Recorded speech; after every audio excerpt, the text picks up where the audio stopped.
Hello, everybody. Photo Man here, and yes, we're back with one of the final two.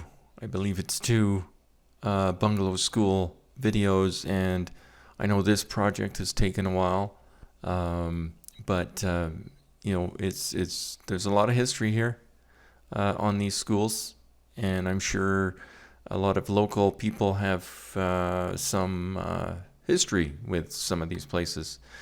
But for this one, this is Tuxedo Park School and is a red brick arts and crafts style bungalow school. It was built in 1920 and, like other bungalow schools, was a temporary solution to the neighborhood's growth. It was a unique design by Calgary School Board architect. You've heard his name before, William Branton.